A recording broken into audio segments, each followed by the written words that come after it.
Doctor Mohammad Yunus নিজে যে সময় মাহফুজ আলমকে দেশের বাইরে নিয়ে গিয়ে মাস্টার মাইন্ড হিসেবে তার পরিচয় করিয়ে দিয়েছিলেন, সেই সময় সর্বপ্রথম সবার আগে প্রতিবাদ জানিয়েছিল জামাতের আমির। তিনি বলেছিলেন যে কোনো ব্যক্তিকে মাস্টার মাইন্ড হিসেবে পরিচয় করিয়ে দেওয়া মানে অন্যদের অবদানকে খাটো করা। সেই জামাত আজকে ডক্টর মোহাম্মদ ইউনূসের পথেই তো হাঁটছে। তারা প্রতিবাদ জানাইলো, আবার তারা এখন নিজেদেরকে মাস্টার মাইন্ড হিসেবে দাবি করছে। তাদের যে ছাত্র নেতৃবৃন্দ সাদিক কেমরা, তারা বলছে যে আমরা পলিসি মেকিং করেছিলাম। মানে এমন একটা অবস্থা সৃষ্টি করেছে যে নাহিদ ইসলামরা মনে হয় রাশেদ একটু থামেন, জামাত মানে শিবিরের দ্বারা ওই সময় পরিচালিত এই হয়েছে। কথাটা থেকে আমি আপনার কাছে আবার ফিরবো। তার আগে এই বিষয়টা ধরে আমি একটু মোস্তাফিজ এর কাছে যেতে চাই। আমার বক্তব্য শেষ হয়নি, আমি এক মিনিটে শেষ করি। আচ্ছা, ঠিক আছে, করো। তো যেহেতু জামাতের যে আচরণ, হুমকি, গালিগালাজ এবং গালিগালাজকে এক ধরনের প্যাট্রোনাইজ করা, যেমন এর আগে জামাতের আমির নিজেই কিন্তু মাননীয় প্রধানমন্ত্রীকে নিয়ে নাসিরুদ্দিন পাটোয়ারি যে ভাষায় কথা বলেছিল তার সহধর্মিনী এবং কন্যাকে নিয়ে, এরপরে তিনি নাসিরুদ্দিন পাটোয়ারিকে ইঙ্গিত করে জাতীয় সংসদে দাঁড়িয়ে তিনি প্রতিবাদ জানিয়েছিলেন এবং তিনি বলেছিলেন যে এই ধরনের ঘৃণ্য বক্তব্য যারা মাননীয় প্রধানমন্ত্রী এবং তার পরিবারকে নিয়ে দিবে তাদের বিরুদ্ধে আইনানুগ ব্যবস্থা নেওয়ার দাবি তিনি জানিয়েছিলেন। সেই জামাতের আমির এখন নাসিরুদ্দিন পাটোয়ারিকে পাশে বসিয়ে তিনি তার প্রশংসা করছেন। মানে কি, নাসিরুদ্দিন পাটোয়ারি তুমি যা বলতেছো করতেছো বলো। নাসিরুদ্দিন পাটোয়ারির বক্তব্যগুলো যদি আপনি দেখেন, সে মন্ত্রীদেরকে তুই তুকারি করে মানে এমন ভাষায় কথা বলেছে যেগুলো আসলে এখানে রিপিট করার যোগ্য না।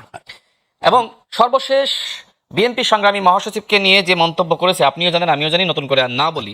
তো এরপরে বলেন যে রাজনৈতিক যে সংস্কৃতি, আপনি নিশ্চয়ই আমাদের বয়সের ছিলেন, দেখেছেন, তাই না? শেষ করি, লাইনটা শেষ করি। আর এখনকার যে সংস্কৃতি, আমার কাছে মনে হয় যে গণঅভ্যুত্থানের পরে আমাদের রাজনৈতিক সংস্কৃতি যেভাবে উন্নত হওয়া দরকার ছিল, বরং আমরা লক্ষ্য করছি বিপরীত অ্যাঙ্গেলে বরং আরো খারাপ হয়েছে। আমাদের ভাষা, আমাদের আচরণ, আমাদের হুমকি, আমাদের অসহযোগিতা, আমাদের নগ্নতা, সেটা আওয়ামী লীগকেও অনেক সময় হার মানাচ্ছে। কারো কারো ভাষা, কারো কারো বাক্য, কারো কারো হুমকি। এই জন্য আজকে বিএনপির মহাসচিব এই কথা বলেছেন যে আপনাদের কারো কারো ভাষা ঠিক শেখ হাসিনার মতন। শেখ হাসিনা যেভাবে জুলাই গণঅভ্যুত্থানের সময় আন্দোলনকারীদেরকে রাজাকারের বাচ্চা বলল, আর এখন আপনারা যে ধরনের কথা বলছেন, আপনারা একটু চিন্তা করেন তো। আপনারা বলছেন শব্দের বিপরীতে শব্দ। এনসিপির অনেকে দেখলাম ফেসবুকে লিখেছে যে ঠিক আছে, নাসিরুদ্দিন পাটোয়ারি সে শব্দ বোমা ছাড়তেছে, আপনারাও এইভাবে আপনারা শব্দ বোমা ছাড়েন। আমি দেখেছি তারা লিখতেছে। আমার প্রশ্ন হলো, শেখ হাসিনার এই গালির কারণে যদি বাংলাদেশে একটি গণঅভ্যুত্থান হয়ে যায়, তাহলে আপনি বলেন যে আপনি প্রত্যেকটা জেলায় যাচ্ছেন, আপনি ওই এলাকার মন্ত্রীদেরকে, এমপিদেরকে গালিগালাজ করতেছেন, তাহলে এই যে ওই এলাকা থেকে ভোটার বা সমর্থক তারা সংক্ষুব্ধ হওয়া কি স্বাভাবিক নয়? আমি আপনার কাছে আবার আসবো। আমি ঠিক এই জায়গাটা থেকে শুরু করতে চাই। আচ্ছা মোস্তাফিজ, আপনি দেখেন কতগুলা অভিযোগ উনি করেছেন। এক নম্বর, আপনারা আওয়ামী লীগের মতো আচরণ করছেন এবং কোন কোন জায়গায় আওয়ামী লীগকে ছাড়িয়ে যাচ্ছে। আমার সব অভিযোগ কিন্তু তাদেরকে নিয়ে না, আমি কিন্তু আগেই তাদেরকে বলেছি যে তাদের ভূমিকাও গুরুত্বপূর্ণ আছে। আমি জামাতকে নিয়ে বলেছি। তারপরে ধরেন বাক স্বাধীনতা থাকুক বা রাজনৈতিক বক্তব্য দেন, সেখানে তো একটা সীমাবদ্ধতা থাকবে শব্দ প্রয়োগের, ভাষা প্রয়োগের। যেমন নাসিরুদ্দিন নিয়ে কিছু অভিযোগ উনি উত্থাপন করলেন, খুব খারাপ ভাষায় কথা বলে, তুই তুকারি করে কথা বলে। এই সব কিছু মিলে আপনি এর পরিপ্রেক্ষিতে কি বলবেন? জি, ধন্যবাদ আপনাকে। আমার সমালোচক যিনি আছেন এবং যারা টিভি পর্দায় দেখছেন তাদেরকে শুভেচ্ছা জানাচ্ছি। এখানে দেখেন, কথাটা খুবই সিম্পল, যেটা উনি বলছেন আমার কথাটাও সেটাই। ভাষাগত জায়গায় আমার সমালোচক রাশেদ নতুন একটা দায়িত্বশীল পদে দায়িত্ব পেয়েছেন, সেজন্য তাকে আমি শুভেচ্ছা জানাচ্ছি। কিন্তু জুলাইয়ের সময় বা তার আগে তিনি একটা রাজনৈতিক দলের গুরুত্বপূর্ণ পদে ছিলেন। সেই জায়গা থেকে বিএনপিকে তিনি এখন যতটা ধারণ করেন, তখন আসলে ততটা ধারণ করতেন কিনা সেটাও একটা ব্যাপার। এবং এখন ধারণ করার পরে তার যে বক্তব্যগুলো আসছে, সেটাও তো আসলে রাজনৈতিকভাবে অনেকেই বলছে যেটা আসলে ওই নাসিরুদ্দিন পাটোয়ারি টাইপের বক্তব্য হচ্ছে। তো প্রধানমন্ত্রীর রাজনৈতিক উপদেষ্টা হিসেবে মানে প্রধানমন্ত্রীর ভাষা কি তাহলে এরকম? মানে তাহলে কি আমরা জাতীয়ভাবে এটা মনে করে নিব না কি যে এই রাশেদের বক্তব্যগুলোই প্রধানমন্ত্রীর বক্তব্য, উনি না বলে হয়তো বা রাশেদকে দিয়ে বলাচ্ছেন? প্রত্যেকের রাজনৈতিক জায়গা থেকে কিছু কিছু আইডিওলজি থাকে, বক্তব্যের প্যাটার্ন থাকে। এবং উনি যে আমি যেটা বললাম, মানে কেন বললাম যে উনি এখন অনেক বিএনপি হয়ে গেছেন, তো উনি যখন বিএনপিতে ছিলেন না, যে 17 বছরের কথা আমি বলছি, সেই 17 বছরে বিএনপিকে এমন কোনো আজে বাজে কথা নাই বলা হতো না। অসাব্র ভাষায় গালি দেওয়া হতো, সংসদে আজে বাজে কথা বলা হতো। তারেক রহমানকে এই যে চুপ্পুকে তারা বসিয়ে রেখেছেন, এখনো সযত্নে লালন পালন করছেন, সেই চুপ্পু নিজে হচ্ছে যে প্রধানমন্ত্রী জনাব তারেক রহমানকে খাম্বা তারেক বলতেন। তারপরে প্রেসিডেন্ট জিয়াউর রহমান সাহেবকে বলতেন যে পাকিস্তানের চর। বেগম খালেদা জিয়াকে নিয়ে যেসব কথা বলতেন, সেগুলো আমি অন লাইভ বলতেও পারছি না। এবং আওয়ামী লীগের যেসব নেতা কর্মীরা ছিল, ওই যে টাকলা মুরাদ একটা এমপি ছিলেন না, তথ্য প্রতিমন্ত্রী সম্ভবত, তো এরা এত আজে বাজে কথাবার্তা বলতেন। তখন আমার এই যে সমালোচক রাশেদদের মনের যে আগুন, মনের যে রাগ, বা ছাত্র দলের ভাইদের যে এখন যে শরীরের ভেতরকার আগুন, সেটা তখন কই ছিল? মানে এখন যে তাদের এত রাগ, মানে একদম মেরে ফেলবে, কেটে ফেলবে, কাউকে একদম মানে ঘোষণা দিয়ে দিচ্ছে যে তোমাদেরকে নাসিরকে ছাড়া আসো, দেখি আমি তোমাদের প্রোটেকশন দিয়ে দেখবো, বা হামলা করা যায়, এগুলো একজনের চোখ তুলে ফেললো, মানে আলিফ নামের যে ছেলেটা তাকে চোখটা অন্ধ করে ফেললো। তাদের যুক্তি একটাই, যে এই যে এরকম রাজনৈতিক বক্তব্য এরকম কথাই বলছে, আমার মাননীয় প্রধানমন্ত্রী তারেক রহমানকে নিয়ে এরকম কথা বলছে, আমি তো সহ্য করতে পারছি না, আমি এখন আপনাদের চোখ অন্ধ করে দিতে হবে, আপনারা হয় থামেন, নাহলে চোখ অন্ধ হবেন, আপনারা মরবেন, এর বেশি তো আসলে সুযোগ নাই। তো আমার কথা 17 বছর ধরে তাহলে আপনাদের এই ক্ষমতাটা কই ছিল? আপনাদের ওয়ার্ডে ওয়ার্ডে এত নেতা কর্মী, এই যে এখনকার এই যে এত রাশেদ, যারা যারা নতুন করে বিএনপিতে একদম সক্রিয় কঠোর প্রভাবশালী নেতা হয়ে উঠছেন, আপনাদের এই আগুনগুলা কই ছিল 17 বছরে? 17 বছরে আমরা দেখি নাই যে একটা আওয়ামী লীগের কোনো নেতাকে ফুলের টাকা আপনারা দিতে পারছেন। পলায় পলায় থাকতেন আপনারা, এই বিভিন্ন চরে, বিভিন্ন বনে বাজারে পলায় পলায় থাকতেন, মানবেতর জীবন যাপন করতেন যারা তৃণমূলের। আর যারা হনু টাইপের নেতা, তারা তো বিদেশ, কেউ লন্ডন, কেউ শিলং, কেউ অমুক তমুক দেশে তো নিজেদের সেফটি সিকিউরিটি ইনশিওর করে ছেলে মেয়েকে পড়াশোনা করার ব্যবস্থা করে দিয়ে সেটা তারা মেনটেন করতো। কিন্তু এই যে তাদের এই যে এখন নতুন করে গজায় ওঠা যেসব নেতারা হয়েছে এবং তারা যে বারবার রাজনৈতিক শিষ্টাচার শিখাচ্ছে, তাদের সেই সময়কার ওই জায়গাটা কই ছিল? এখন নতুন নতুন ক্ষমতা এসে খুব মানে ক্ষমতার এখন গরম হয়ে গেছে, 6 মাসের মধ্যে এখন সব খুব মানে গরম দেখাচ্ছে। এই গরমের রাজনীতি যদি করতে চায়, মানে আমার সমস্যাটা কোথায় দেখে দেন, আমি বলছি যে এই যে সারা দেশে ভুতুরে বিদ্যুৎ বিল আসছে।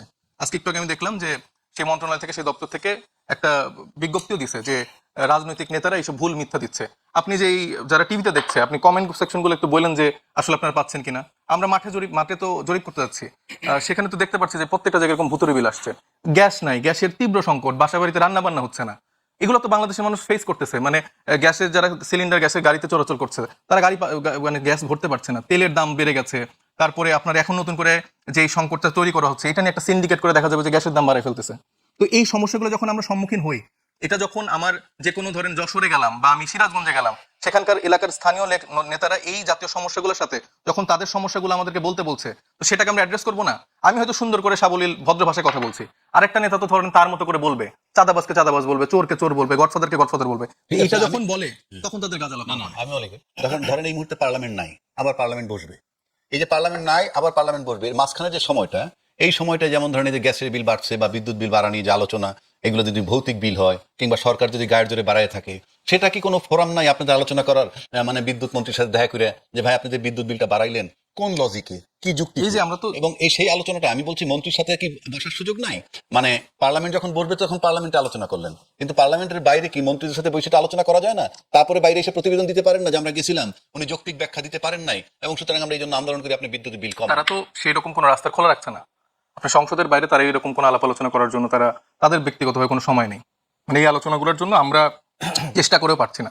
যখন আমরা দলীয় জায়গা থেকে বিবৃতি দিচ্ছি, ধরেন এটা তো ধরেন আমরা বিএনপিকে খারাপ চেয়ে বলতেছি না, একটা দলের থেকে যখন একটা প্রেস রিলিজ আসছে এই সমস্যা কেন্দ্রিক, সেটাকে অ্যাড্রেস করে তো তারা জিনিসটাকে দেখতে পারে। তখন উল্টা যদি আপনি সেই মন্ত্রণালয় থেকে বা সেই সেক্টর থেকে যখন পাল্টার একটা বিবৃতি দেয় যে এটা আসলে মিথ্যা প্রোপাগান্ডা, তাহলে আপনি কি বলবেন? মানে সেখানে কি আর কোনো আলোচনার জায়গা থাকে যখন আপনার দেয়া বক্তব্য যেটা সাধারণ মানুষজন প্রতিনিয়ত ফেস করছে, সেটাকে আপনি বলছেন যে এটা একটা প্রোপাগান্ডা, একটা মিথ্যা ইনফরমেশন? তো সেটাখানে আপনি আলাপ আলোচনা কতদূর চালাবেন? আচ্ছা। এবং এই কথাগুলো যখন আপনি মানে জনগণের কথাগুলো আপনি বলছেন, কঠোর ভাষায় তো আপনার বলতে হবে, কারণ তাদের তো চামড়া আসলে 6-7 মাসে গন্ডারের চামড়া হয়ে গেছে। আপনার কঠোর ভাষায় বললে তাদের আসলে গায়ে লাগছে না, গায়ে না লেগে উল্টা ধরেন নিজেদের মতো করে বিবৃতি দিচ্ছে, নিজেদের কোনো একটা দিচ্ছে। মিস্টার ফখরুল ইসলাম আলমগীর সাহেব বলছে যে না, এত কঠোর কেন বলবে, আমরা তো 17 বছর ক্ষমতার বাইরে ছিলাম, 6 মাসের কথায় কেন আমাদেরকে নামাই দিতে চাইবে, আমাদেরকে আরো আদর যত্ন করে লালন পালন করে আরো 17 বছর পালন করে। মুস্তাফিজ আপনার কাছে নিয়ে আসবো। এখন আমি একটু আবার রাশেদ খানের কাছে আসছি। আপনি যেহেতু আপনাকে আমি খুব ব্যক্তিগতভাবে চিনি, টক শো করেছি, আপনি একটা উদ্যমী মানুষ এবং আপনি এখন প্রধানমন্ত্রীর খুব কাছের মানুষ। দুটো অভিযোগ তার। তবে আমি একটা এই বিষয়টা আপনাকে বলবো, একটু একটা বিরতি নিয়ে আসি, বিরতির পরে দর্শক নিচ্ছে একটা বিরতি, থাকবেন আমাদের সাথেই। সাথে আছে রাজনৈতিক প্রধানমন্ত্রীর রাজনৈতিক সহকারী রাশেদ খান এবং আরো আছেন এনসিপির যুগ্ম সদস্য সচিব SM সাইফ মুস্তাফিজ। আমি এখন রাশেদের কাছে ফেরত যাচ্ছি পুনরায়। বিরতির আগে মুস্তাফিজ বলতেছিলেন কতগুলা বিষয়, 3টা বিষয় আমি উপস্থাপন করবো, আপনি ধাপে ধাপে। আচ্ছা, আমার মনে হয় আমি তার কথাগুলো নোট করেছি, আমি বলি। তারপর আমি একটু বলে দিই, সুবিধা হবে। 17 বছর কোথায় ছিলেন, এর অর্থটা দাঁড়ায় যে পাওয়ারে যাওয়ার পর প্রশাসন পেলেই ক্ষমতাধর হয় কিনা। 2, নাসিরুদ্দিনের যে গালাগালির কথাটা বললো, এই নাসিরুদ্দিনের যদি গালাগালি হয়ে থাকে কোনো আইনি বিধান আছে কিনা তার বিরুদ্ধে অ্যাকশন নেয়ার, যদি আইনি বিধান থাকে নেওয়া হচ্ছে না কেন। 3 নম্বর বলতেছি বিদ্যুতের যে দাম বা দ্রব্যমূল্যের যে দাম, সে ব্যাপারে কনসার্ন যে মন্ত্রী বা তাদের সাথে দেখা করার সুযোগ পাচ্ছে না বলে সাইফ অভিযোগ করছে। আপনি যেহেতু প্রধানমন্ত্রীর খুব কাছের লোক, আপনার কাছে প্রস্তাব থাকবেই, আপনি উত্তর দিবেন এবং সমাধান যাতে দেখা করতে পারে ব্যবস্থা, সেই ব্যবস্থাটা করবে। আচ্ছা শোনেন, আমি যতটুকু সাহেব মোস্তাফিজকে চিনি, তিনি কিন্তু বিএনপি পরিবারের একজন লোক, মানে তার বাবা পরিবার তারা বিএনপি রাজনীতির সাথে সম্পৃক্ত, এমনকি তার বাবা রুহুল কবির রিজভী সাহেবের সাথে রাজনীতি করতেন। এখন তিনি বিএনপি করতে চাননি, তিনি এখন এনসিপি করতেছেন। এখন তিনি প্রশ্ন তুলেছেন যে 17 বছর আসলে কোথায় ছিল, লুকিয়ে পালিয়ে লন্ডনে শ্রীলঙ্গে নানান কথাবার্তা বলেছে। আমার কথা, আপনি কোথায় ছিলেন? আপনি 2018 সালে আমাদের সাথে কোটা সংস্কার আন্দোলন করেছিলেন, তারপরে কিন্তু হাসিনার বিরুদ্ধে বাংলাদেশে যে আন্দোলন হয়েছে আপনাকে আমরা দেখি নাই। আপনি যদি আমাদের সাথে থাকতেন তাহলে আপনার মতন আপনাকে দেখে আরো 10 জন অনুপ্রাণিত হতো, তাই না? তখন কিন্তু সংখ্যাটা বাড়তো। আমি এই কথাগুলো বলতাম না, যেহেতু তিনি আমাকে দিয়ে শুরু করেছেন। সুতরাং সেটার কাউন্টার হিসেবে আমি তার কাছে প্রশ্ন করলাম যে 17 বছর আপনি কোথায় ছিলেন? আপনি যদি আমি শেষ করি আমি না, যেটা বলেছি যে 17 বছরের আপনাদের এই হিটটা কই ছিল যখন আপনাদেরকে আমি সেই উত্তর দিব। আমি আপনার কথাগুলো, আপনি যদি 17 বছর বিএনপিতে ছিলেন না, আমি আপনার কথাগুলো প্রশ্নটা নোট বুঝে করেছি, উত্তর আপনাকে দিলে অনুরোধ আমার করবো ভালো। নোট করেন। হ্যাঁ, 17 বছর বিএনপি রাজপথে ছিল বলেই আন্দোলনের ধারাবাহিকতা বাংলাদেশে ছিল। দেখেন, অনেকে বিএনপির সংগ্রামী সিনিয়র যুগ্ম মহাসচিব রুহুল কবির রিজভী সাহেবকে নিয়ে অনেকে সমালোচনা করে যে তিনি মাত্র 10-15 জন কর্মী নিয়ে বিএনপির পল্টন কার্যালয়ের সামনে তিনি বসে আছেন শীতের মধ্যে চাদর মুড়ি দিয়ে। এটা একটা প্রতীকী, মানুষকে সাহস জুগিয়েছে যে রুহুল কবির রিজভী সাহেব এইভাবে আছেন, আমরা কেন নাই? কিন্তু যারা নিজেদেরকে গণঅভ্যুত্থানের মাস্টার মাইন্ড হিসেবে দাবি করছে, তাদের কার্যালয়ে একটা তালা ঝুলছিল। এত মাস্টার মাইন্ড, এত সাহসী একজন তো যায় নাই, তাই না? তো সমালোচনা করলে তো অনেক কিছু করা যায়। ধান খেতে, পাট খেতে ঘুমাতে হয়েছে। আপনি একদিন ঘুমাইছেন? কারণ আপনি প্রতিবাদটা করেন নাই। আপনি ঘরে বসে খাইছেন, গার্লফ্রেন্ডে ঘুরছেন, আনন্দ করছেন, ফুর্তি করছেন। আর ছাত্রদল যুবদলের ছেলেরা তারা কেউ গুম হয়েছে, খুন হয়েছে, নখ তুলে নিয়েছে। এই যে আপনার আমাদের রাকিব সাহেব গণঅভ্যুত্থানের সময় দেখেন নাই তার হাতে কিভাবে পুড়ে গেছে, সম্ভবত তিনি ওইখান থেকে মানে সম্ভবত, আমি এটা জানি না, বাট আপনি দেখেছেন যে পুরো দাগ কি পরিমাণ তিনি মানে আঘাতপ্রাপ্ত হয়েছেন, তাই না? এরপরে আপনার ছাত্রদলের আরেকজন নেতা আমান সাহেব, আমি তাকে দেখেছিলাম যে সময় তাকে আসলে সেই আপনার 28 অক্টোবরের পরে গ্রেপ্তার করে তার নখগুলো তুলে নিয়েছিল। আমি নিজে সেই কাঁচা নখে হাত দিয়েছিলাম জামিনের পরে। তো অসংখ্য মানুষ সেই ইলিয়াস আলী সাহেবকে গুম করেছে, কত মানুষকে গুম করেছে, আয়না ঘরে রেখেছে, তাই না? জুলাই গণঅভ্যুত্থানের সময় আপনাকে খেয়াল রাখতে হবে, আবু সাইদ রংপুরে যেমনিভাবে শহীদ হয়েছে, চট্টগ্রামের ছাত্রদলের নেতা শহীদ হয়েছে ওয়াসিম।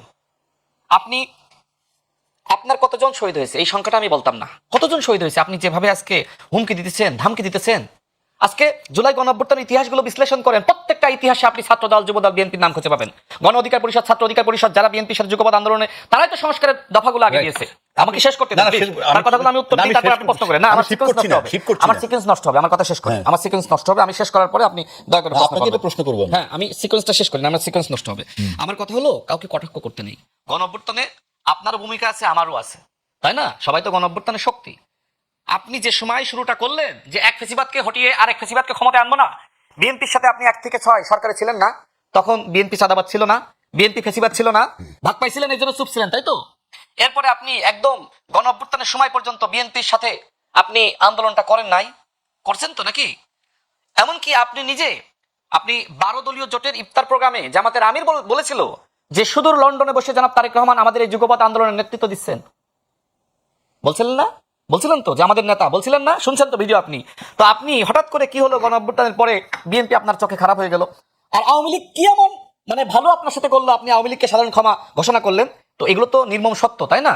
আচ্ছা, তিনি আজকে যে কথাগুলো বলছেন আমাকে নিয়ে, যে আপনি ওই সময় বিএনপিকে কতটা ধারণ করেছেন, এখন কেন এতটা ধারণ করছেন? আমি বিএনপি করে ধারণ করবো, আপনি যেভাবে এনসিপি করেন এনসিপি কে ধারণ করেন, তাই না? আপনি তো আপনার পরিবার যে দল করে সেই দলে আপনি যান নাই। সুতরাং আপনি যে দল করতেছেন ধারণ করতেছেন, আমি যে দল করতেছি আমাকেও ধারণ করতে হচ্ছে। আর জামাতের আমির নিজেই তো জাসদ ছাত্রলীগের নেতা ছিল। জাসদ ছাত্রলীগের নেতা যদি জামাতের আমির হইতে পারে, যেখানে গণ অধিকার পরিষদ বিএনপির সাথে যুগপৎ আন্দোলন ছিল, সেখানে রাশিদ খান কেন বিএনপি করতে পারবে না? নুরুল হক, নূর হাসান আল মামুন সহ তাদের শীর্ষ নেতৃবৃন্দের সাথে আলোচনার ভিত্তিতে আমি বিএনপিতে যোগদান করেছি, আমি তো কোনো অপরাধ করি না। কিন্তু আপনাদের সাথে যে সকল নেতারা গণ অধিকার পরিষদ, ছাত্র অধিকার পরিষদ একসময় করতো, শুধুমাত্র লোভের কারণে যে আপনাদের সাথে গেলে থানা থেকে চাঁদাবাজদেরকে সারিয়ে আনা যাবে, কমিশন পাওয়া যাবে, বন্দরের উপদেষ্টা হওয়া যাবে, বিভিন্ন মিনিস্ট্রির ছাত্র উপদেষ্টা হওয়া যাবে, তাই না? ওই যে এপিএস এর কেলেঙ্কারি করা যাবে, মালপানি কামানো যাবে, তাই না? তো এই ধান্দার জন্য তো আপনাদের সাথে গিয়েছিল। কি নতুন বন্দোবস্ত? আপনি সাহেব মুস্তাফিজ নিজেই জামাতের একজন, শেষ করতে হবে এটা, আপনি সাহেব মুস্তাফিজ নিজে জামাতের একজন কট্টর সমালোচক। এই লাইনটা এক মিনিট শেষ করুন, এইটা তো শেষ করতে হবে, এক মিনিট টাইম দিন, ওই সময় আমি কিন্তু সময় পাচ্ছি আপনি সাহেব মুস্তাফিজ নিজে জামাতের একজন কট্টর সমালোচক ছিলেন, কিন্তু পরবর্তীতে জামাতের কাছ থেকে আসন ভাগ পেয়ে আপনি তো জামাতের হয়ে ইলেকশন করেছেন। এইটা কি নতুন বন্দোবস্ত? জামাত যেখানে সারা বাংলাদেশে বন্দোবস্তের আর আপনাদের রাজনীতি ছিল নতুন বন্দোবস্ত। সত্য জামাতের সাথে গেলে নাকি আপনাদের পাপ হবে, জামাতের নেতৃত্বকে মানুষ গ্রহণ করবে আমি আপনার কাছে না। আসবো। কি এমন হলো, কি জাদু করলো যে আপনারা জামাতের নেতৃত্ব গ্রহণ আমি করবেন আপনার ভাই? কাছে আসবো। টক শুটু আসতে আচ্ছা আমি বলি আমি নোট করছি, আমি সাইদ একটু মুস্তাফিজ, অ্যাড্রেস করি আগে। আমি আপনাকে যেটা বলি অ্যাড্রেস করে যেটা বাদ যে আপনি বলেন, না মানে আমি ওর ইয়ে নোটগুলো মানে ওনার ঠিক আছে জবাব দিবেন। হ্যাঁ। আচ্ছা আপনি জবাবটা দিবেন তার আগে আমি একটা প্রশ্ন করে হ্যাঁ, রাখি বলুন, বলুন। যে এই যে কথাগুলো বললো আপনার জন্য আন্দোলন বিএনপিও করেছে, আপনারাও করেছেন, এবং আইডিওলজিগত ভাবে যদি দেখি তাহলে তো আপনারা মাঠে আন্দোলন করছেন আওয়ামী লীগের বিরুদ্ধে, তারাও করছে আওয়ামী লীগের বিরুদ্ধে। সেই হিসেবে আপনাদের ভিতরে যে বন্ধুত্বটা হওয়ার কথা ছিল, অর্থাৎ বিএনপি এবং এনসিপির সাথে যে বন্ধুত্বটা হওয়ার কথা ছিল, সেই বন্ধুত্বটা আমরা দেখতে পাচ্ছি না কেন? এখন আপনি এর উত্তর দেবেন, তার সাথে রাশেদের বক্তব্য যদি কিছু বলার থাকে বলেন। কারণ হচ্ছে ওই যে জুলাইয়ের যে আকাঙ্ক্ষা, যে পরিবর্তনগুলা ফ্যাসিবাদ কাঠামোর জন্য দরকার ছিল, সেটা আমরা সেই জায়গাটা স্টিক আছে, তারা নাই। তারা ওই আগের সিস্টেমটাই ফিরে আনতে চায়, ওইটার মধ্যেই পাওয়ারটা এনজয় করতে চায়, স্ট্রাকচারটা এনজয় করতে চায়। এটা হচ্ছে মূল দূরত্বর জায়গাটা। দেখেন, আমার সমালোচক রাশেদ খান, উনি হচ্ছেন মানে উনি প্রধানমন্ত্রীর রাজনৈতিক উপদেষ্টা হিসেবে ওনার আইকিউ লেভেলটা আসলে কতটুকু আসলে এটা আসলে জনগণ বিবেচনা করবেন। কারণ আমার প্রথমার্ধে আমি আসলে কি কথা বলেছি, কি প্রশ্নের জায়গাটা রেখেছি, উনি কি বুঝেছেন আমি আসলে বুঝলাম না। এখানে কিন্তু আমি একবারও বলিনি যে 17 বছর ধরে বিএনপির কোনো ত্যাগ তিতিক্ষা রাজনৈতিক কোনো জায়গা নেই, এটা কিন্তু আমি বলিনি। আমি বলেছিলাম সেটা যেটা প্রেক্ষিতে রাজনৈতিক ভাষা, নাসরুদ্দিন পাট, আপনি আমাকে প্রশ্ন করেছেন যে নাসরুদ্দিনদের পাটকুরারি ভাষা বা এটার জন্য আসলে এই যে এখন যে হামলা মামলা হচ্ছে বা এই যে আমাদের আলিফের চোখ উঠে গেল, এটা কি ঠিক হচ্ছে কিনা। ওনাদের যুক্তি এটা যে এই রাজনৈতিক বক্তব্যের কারণে। আমার কথাটা এটাই ছিল যে আপনারা এখন এই রাজনৈতিক সমালোচনাগুলো নিতে পারছেন না, আপনারা শরীরের গরম দেখিয়ে প্রতিপক্ষকে হামলা করছেন, ভিন্ন মতকে দমন করছেন। ঠিক 17 বছরে আপনাদের এই শরীরের গরম, এই রাগ, এই এগ্রেশনটা কোথায় ছিল যখন আপনাদের বিএনপির রাজনৈতিক দলকে নিয়ে, প্রধানমন্ত্রীকে বর্তমান প্রধানমন্ত্রী তারেক রহমানকে নিয়ে, বেগম খালেদা জিয়া, শহীদ প্রেসিডেন্ট জিয়াউর রহমান, ওনাদেরকে নিয়ে এত আজে বাজে নোংরা আঘাত করা হতো, তখন এই মানে আপনাদের এগ্রেশনটা কই ছিল?